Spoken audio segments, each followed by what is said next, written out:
One of the greatest regrets of my life, which I would share, is that I could not pursue law. I got admitted in the same institution, CLC, but then I withdrew and did something else.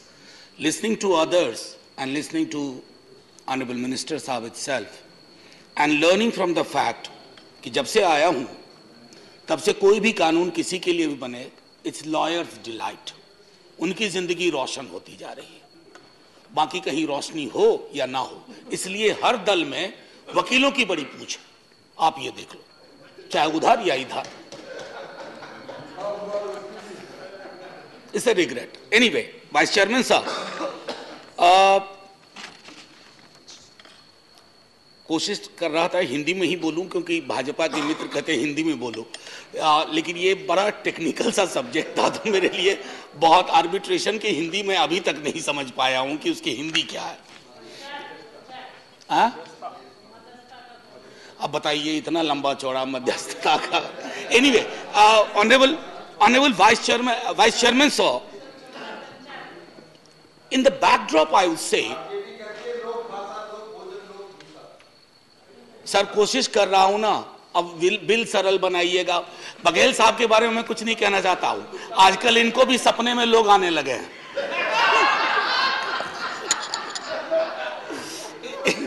Anyway sir please न्यायपालिका की बेरुखी एक बहुत बड़ा मसला है माननीय कानून मंत्री जी, और तब यह और ताज्जुब होता है जबकि 2 दिन पहले खुद न्यायपालिका कहती है कि भाई आपको प्रशासनिक सहयोग नहीं है इसलिए ये आर्बिट्रेशन सेंटर चल नहीं रहे।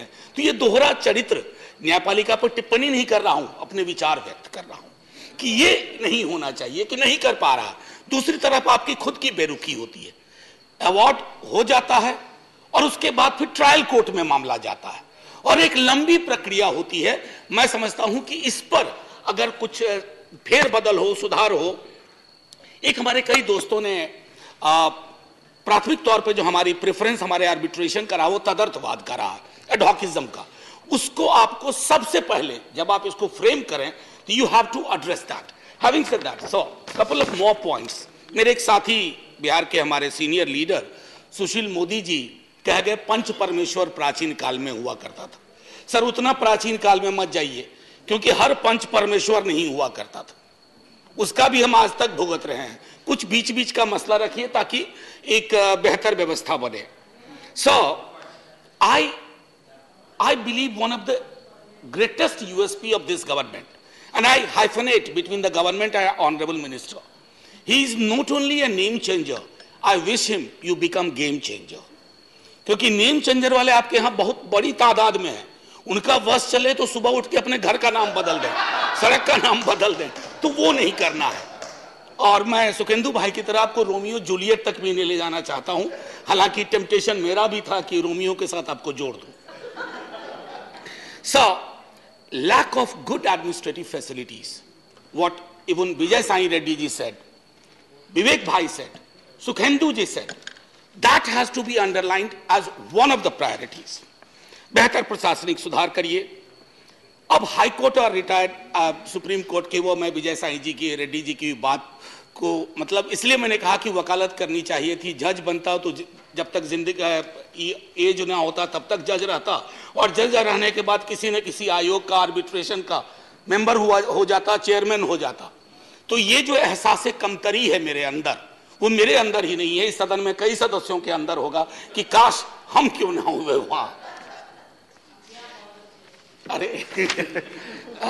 एक मसला और है within the bill, public policy. अक्सर it gets vitiated in the name of public policy. Please define public policy in clear cut terms. इसको परिभाषित करने की जरूरत है। ताज्जुब इस बात का भी है कि शुरुआत हुई थी इस तरह के सेंटर्स की, चाहे कहीं भी हो, सिंगापुर हो, हांगकांग हो, लंदन हो, थी कि कोर्ट का जो नॉर्मल कोर्ट्स हैं उनके बर्डन को कम किया जाए। और इसका चरित्र, चूंकि इन मसलों का चरित्र थोड़ा अलग था, अब क्या है कि बर्डन कम होने की बजाय हमने नई दुविधाएं और विसंगतियां पैदा कर दी हैं। मुझे उम्मीद है आपके इस नए सेंटर के साथ ये दुविधाएं और विसंगतियां खत्म होगी। एक और जस्टिस कृष्णा कमेटी ने कहा था कि why most preferred arbitration centres are generally London, Singapore, because there is ample government intervention and support. मैं सरकार को पूरी तरह अनुपस्थित भी नहीं, प्राइवेट प्लेयर्स का भी मामला हो, मैं उस विचारधारा का नहीं हूं कि सरकार पूरी तरह गायब हो जाए, क्योंकि सरकारों के गायब होने के बाद, और मैं ये भी मानता हूं कि हांगकांग का स्टेट का कैरेक्टर, सिंगापुर के स्टेट का कैरेक्टर हमसे बिल्कुल अलग है। तो हमारी अपनी परिस्थितियों, प्राथमिकताओं, दुविधाओं, विसंगतियों, संश्लिष्टताओं के मध्य में हमारा आर्बिट्रेशन सेंटर बने। और मैं आपको पुनः एक बार बधाई देते हुए, धन्यवाद देते हुए कि आपसे तो ताल्लुक और भी गहरा है कि हम लोग इस सदन के कुछ वैसे कोने में भी मिलते हैं जहां भाई कई लोग नहीं जाते हैं, तो आप मैं आपको ले जाऊंगा। तो मैं आपका बहुत बहुत धन्यवाद करता हूं और आशा करता हूं कि जो भी विवेक भाई से जो शुरुआत हुई है, उन मुद्दों पर मैं समझता हूं गौर करते हुए आप उसको शामिल करें। और जैसा विशाल हृदय आपने दिखाया, जब आपने आरंभिक बयान दिया, आपने कहा कि मैं सुझाव आमंत्रित करता हूं। आमतौर पर मंत्रीगण जो आजकल हैं, मुझको लगता है कई दफा अहंकार उनका गहना होता है, आपका गहना अहंकार नहीं है, इसे बनाए रखिए। Thank you. जय हिंद।